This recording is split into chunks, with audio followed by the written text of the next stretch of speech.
In the quaint, picturesque town of Pine Hill, the gruesome murder of Jennifer Wilson sent shockwaves through the community. What had seemed to be a peaceful, close-knit suburban enclave was shattered by a crime of passion and betrayal, revealing the dark underbelly of seemingly idyllic lives.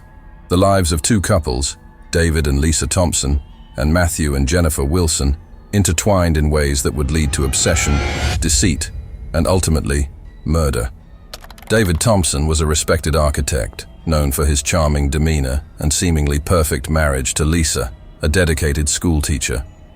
Matthew Wilson, a successful financial advisor, and his wife Jennifer were the Thompsons' closest friends.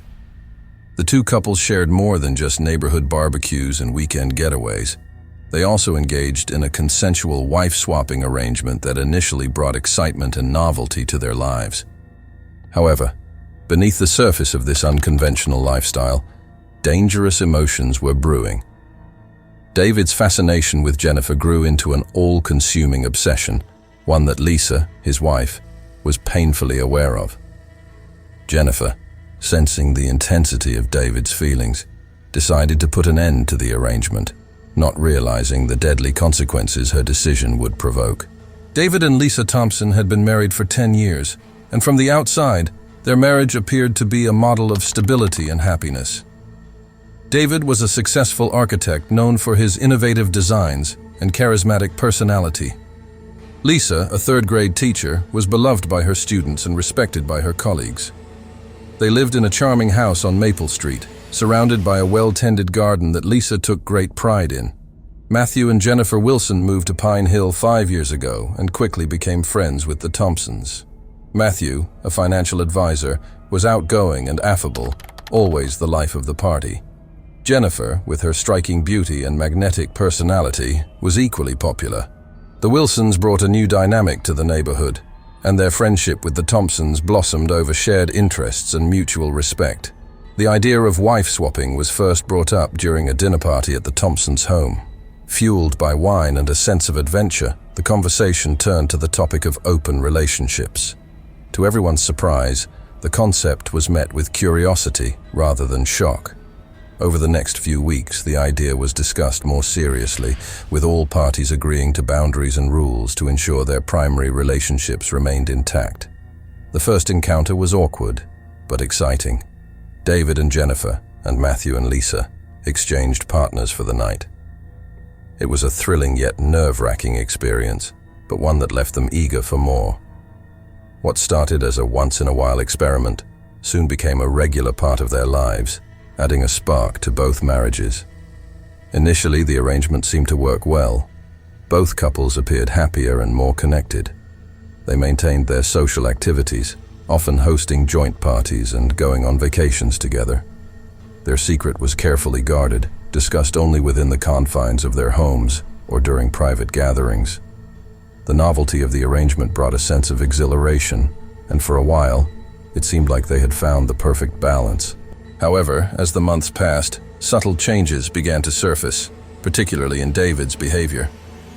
He started to show an unusual amount of interest in Jennifer, often finding reasons to spend time alone with her. Lisa noticed his increasing preoccupation, but chose to ignore it, hoping it was just a phase. Matthew, too, seemed oblivious to the growing tension. Unbeknownst to the others, David's fascination with Jennifer was turning into something deeper and more troubling.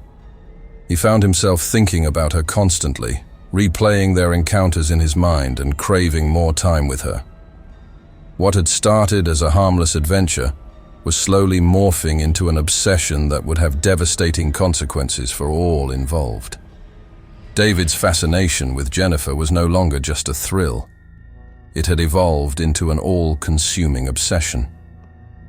He thought about her incessantly, his mind wandering to their encounters during work meetings and family dinners. His architectural projects, once his passion, now seemed secondary to his desire for Jennifer. He started to find ways to be near her, volunteering to help with tasks Matthew usually handled, or inviting the Wilsons over more frequently. Lisa began to notice the change in her husband. At first, she attributed it to the excitement of their new lifestyle. But soon it became clear that David's interest in Jennifer went beyond their agreement. He became irritable and distant when they weren't with the Wilsons, and his conversations often veered towards Jennifer's likes and dislikes, her quirks and habits. One evening, while cleaning up after a dinner party, Lisa confronted David. His reaction was defensive, dismissing her concerns as jealousy. Lisa, not wanting to disrupt the delicate balance they had established, let it go, but kept a closer eye on him. Her suspicions grew when she found him staring at Jennifer during gatherings, his gaze lingering longer than necessary. Jennifer, too, began to sense David's growing obsession. Initially flattered by his attention, she soon found it uncomfortable. His touches became more possessive, his words more intimate than appropriate. She discussed her discomfort with Matthew, who brushed it off, believing David was just more expressive in his affections. Matthew's nonchalance left Jennifer feeling isolated in her concerns. The turning point came during a weekend trip to a lakeside cabin. The couples had planned the getaway to reconnect and enjoy some time away from their routine. However, the trip only served to highlight David's fixation. He monopolized Jennifer's time, insisting on taking her out on the lake alone, leaving Matthew and Lisa behind. The tension was palpable, and Jennifer's attempts to distance herself were met with subtle resistance from David. One night, while sitting by the fire, David made a comment that crossed the line. He spoke about leaving everything behind and starting fresh, just the two of them. Jennifer, shocked and unsettled, excused herself and went to bed early. Lisa, who had overheard the conversation, confronted David again. This time, he was less dismissive, but still refused to acknowledge the depth of his feelings. Lisa's frustration grew as she realized the extent of David's obsession. She loved her husband, but was increasingly aware that his infatuation with Jennifer could destroy their marriage and their friendship with the Wilsons. Despite her efforts to intervene, David's behavior only became more erratic. He started to follow Jennifer outside of their arranged meetings, showing up at her yoga classes and even appearing at her workplace under the guise of casual visits. Jennifer's unease turned to fear. She confided in a close friend who advised her to distance herself from David as much as possible. Determined to take control, Jennifer decided to end the arrangement altogether. She hoped that by doing so, David would return to his senses and they could all move on from this chapter without causing further harm. One evening, while Matthew was away on a business trip, David showed up at the Wilsons' house unannounced. Jennifer was taken aback but let him in, hoping to avoid a scene. They sat in the living room, the air thick with unspoken tension. David confessed his feelings for her, speaking of a future where they could be together openly. Jennifer, horrified, tried to reason with him, explaining that their arrangement was never meant to be more than a temporary excitement. As David's declarations became more intense, Jennifer's fear turned to anger. She realized she needed to put an end to this before it destroyed her marriage and her friendship with Lisa. She told David firmly that their arrangement was over and that he needed to respect her boundaries and her marriage. David, visibly shaken, tried to persuade her to reconsider, but Jennifer stood her ground. Over the next few days, Jennifer avoided David, hoping he would come to his senses. She confided in Lisa, who listened with a heavy heart. Lisa knew her husband's obsession had gone too far, and while she wanted to support Jennifer, she also felt a twisted loyalty to David. She promised Jennifer she would talk to him, hoping to defuse the situation. However, David's obsession only deepened. He started showing up at Jennifer's work, waiting for her after hours, and leaving her messages expressing his undying love. Jennifer, feeling increasingly unsafe, decided to confront him one last time, hoping to make him understand the gravity of his actions. They met at a secluded park, away from prying eyes. Jennifer reiterated that their arrangement was over and that his behavior was unacceptable. She pleaded with him to let go and move on. David, unable to accept her rejection, grew desperate. He accused her of leading him on and playing with his emotions. Jennifer, maintaining her composure, insisted that they part ways and return to their respective marriages. Unbeknownst to them, Lisa had followed David to the park. She watched from a distance, her heart pounding as she saw the confrontation unfold. She could see the anguish on David's face and the determination on Jennifer's. Lisa knew that this confrontation was inevitable, but she also feared what might happen next. As the argument escalated, David's desperation turned to anger. Jennifer's refusal to entertain his fantasies felt like a personal betrayal. He lashed out verbally, calling her names and accusing her of ruining his life. Jennifer, holding back tears, stood her ground, refusing to be intimidated. Lisa, watching from the shadows, felt a surge of panic. She knew she had to intervene before things got out of hand. She stepped out of her hiding place and approached the two, her voice shaking as she called out to David. The sight of Lisa seemed to snap David out of his rage, and he turned to her, his expression a mix of confusion and relief. Jennifer, taking advantage of the distraction, walked away, determined to put as much distance between herself and David as possible. Lisa, now alone with her husband, tried to calm him down. She reassured him that they would find a way to move past this, but inside she knew that their lives had been irreversibly changed. The affair had reached its breaking point, and Jennifer's decision to end the arrangement had set off a chain of events that could not be undone. As the dust settled, the true extent of David's obsession and the depths of Lisa's complicity would soon come to light, leading to a tragic and violent conclusion. The confrontation at the park had left David in a state of turmoil. Jennifer's firm rejection and Lisa's unexpected appearance had shaken him to his core. He returned home that night, his mind a whirlwind of anger, betrayal, and despair. Lisa, sensing the storm brewing within him, tried to soothe his troubled thoughts, but David remained inconsolable. Over the next few days, David's behavior became increasingly erratic. He vacillated between bouts of intense anger and deep despondency. He stopped going to work, spending his days obsessing over Jennifer's rejection and the perceived injustices he had suffered. Lisa, unable to reach him, felt her own frustration and fear growing. She knew something had to give, but wasn't prepared for the drastic turn of events that would soon unfold. Jennifer, on the other hand, was determined to move forward. She avoided all contact with David, focusing on her work and her relationship with Matthew. She hadn't told her husband the full extent of David's obsession, fearing his reaction and the potential fallout. She hoped that by cutting ties, David would eventually come to terms with the end of their arrangement and leave her alone. One evening, Jennifer returned home from work to find David waiting for her outside her house. Her heart sank at the sight of him, and she steeled herself for another confrontation. She approached him cautiously, her voice steady but firm as she told him to leave.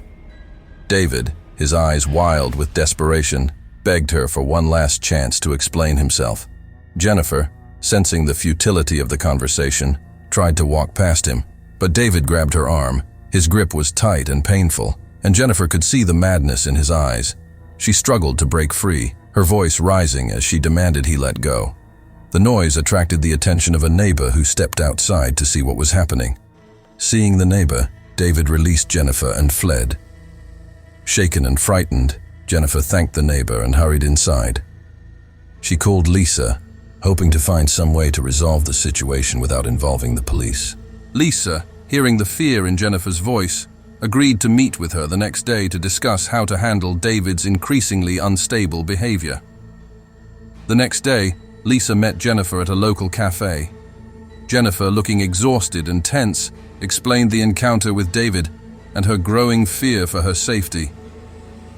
Lisa listened intently, her mind racing as she tried to formulate a plan. She promised Jennifer that she would talk to David and make him understand that their relationship was over. After the meeting, Lisa returned home to find David in a state of agitation. She confronted him about the incident with Jennifer, her voice a mix of anger and concern. David, feeling cornered, lashed out at her, accusing her of taking Jennifer's side and betraying him. The argument escalated, and Lisa, fearing for her own safety, retreated to their bedroom.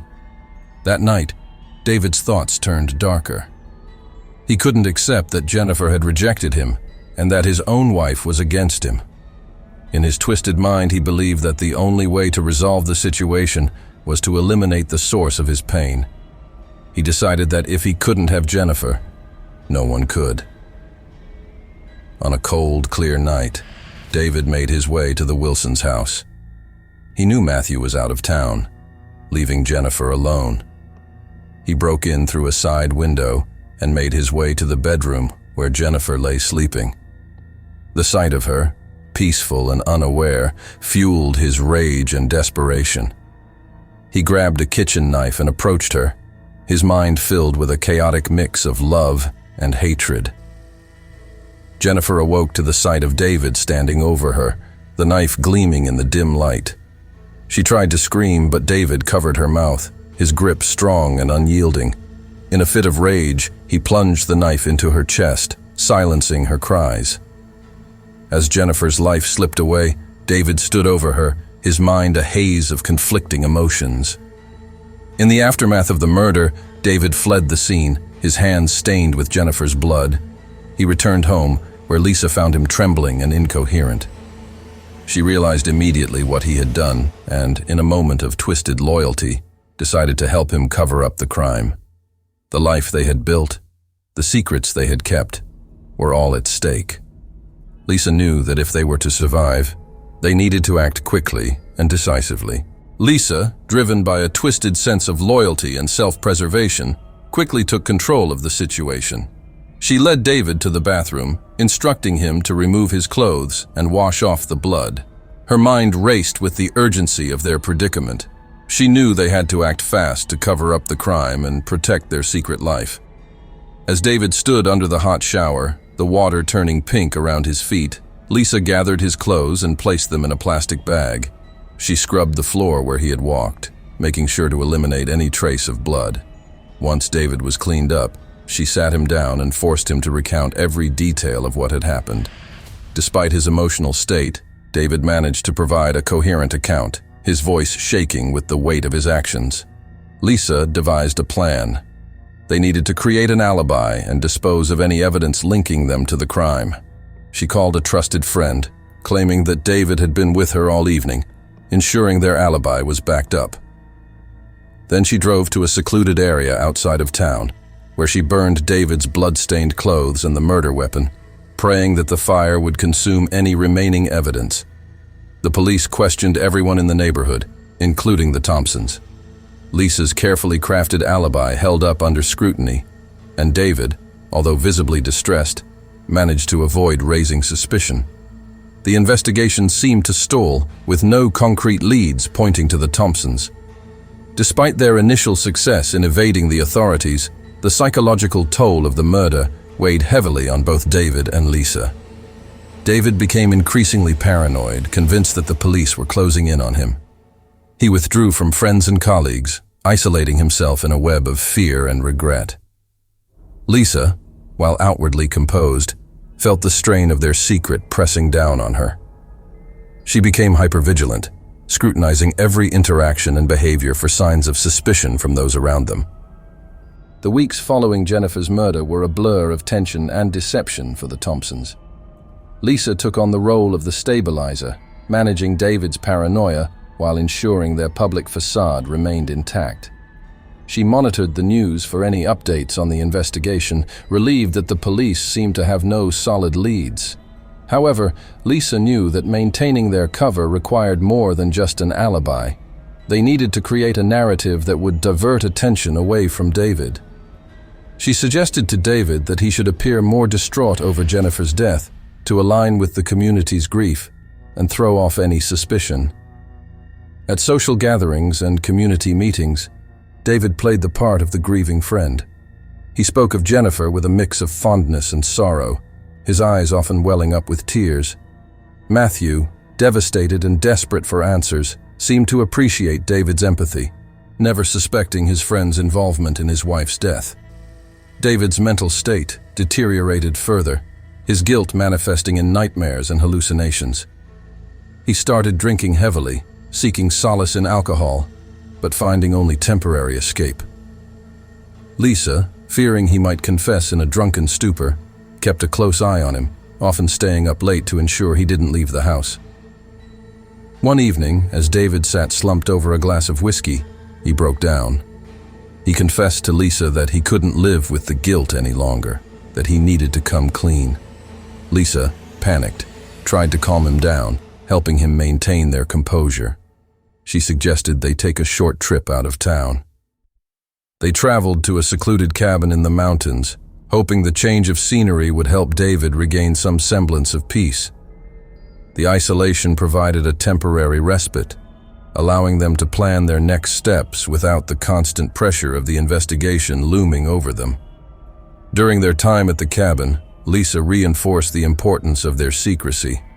She coached David on how to handle police questioning and public interaction, drilling him until he could respond without hesitation. Lisa's determination to protect their lifestyle and avoid imprisonment fueled her relentless drive to keep their story straight. Upon returning to Pine Hill, the Thompsons resumed their lives with a renewed sense of purpose. David, though still haunted by his actions, managed to present a more stable front. Lisa continued to manage their interactions with the community, ensuring they remained above suspicion. However, the cracks in their facade were beginning to show. Friends and neighbors noticed David's increased drinking and erratic behavior, and whispers of his possible involvement in Jennifer's death began to circulate. Lisa, ever vigilant, worked to quash the rumors, but she knew their time was running out.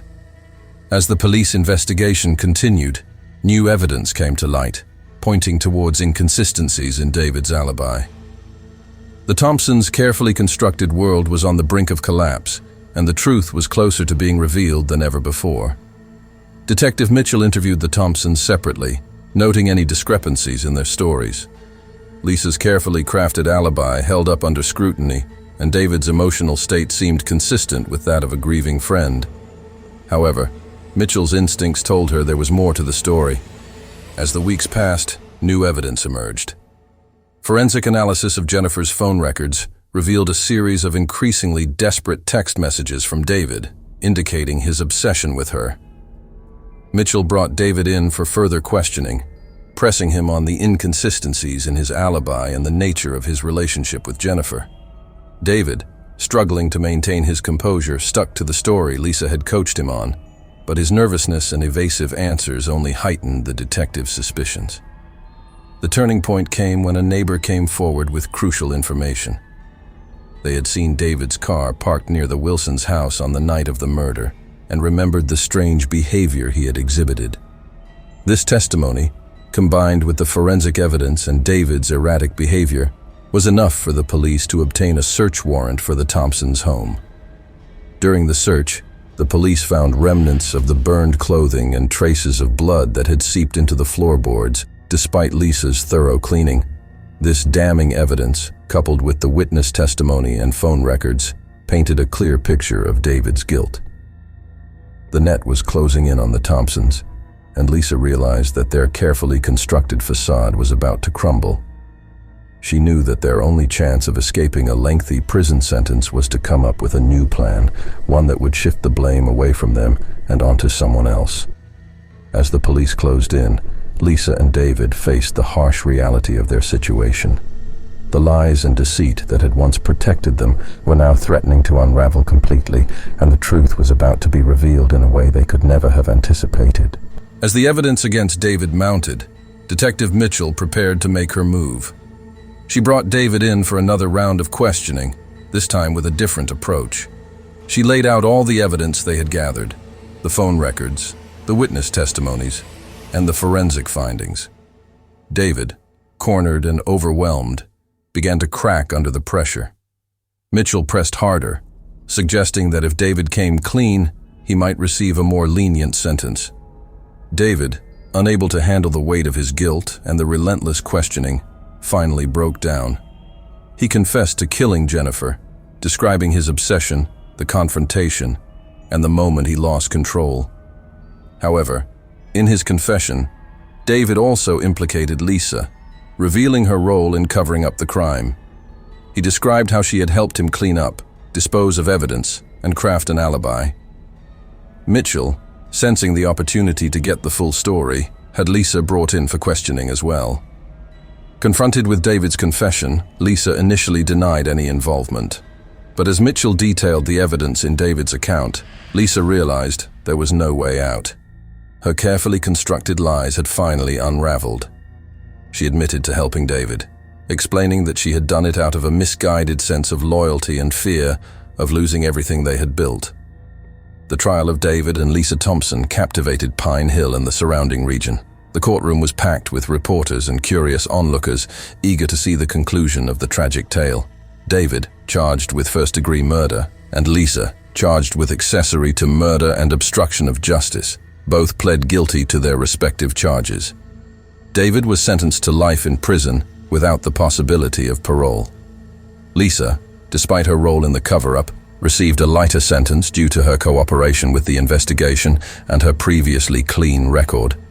She was sentenced to 15 years in prison, with the possibility of parole after 10. Matthew Wilson, left to pick up the pieces of his shattered life, found some solace in the justice served, but continued to mourn the loss of his beloved wife.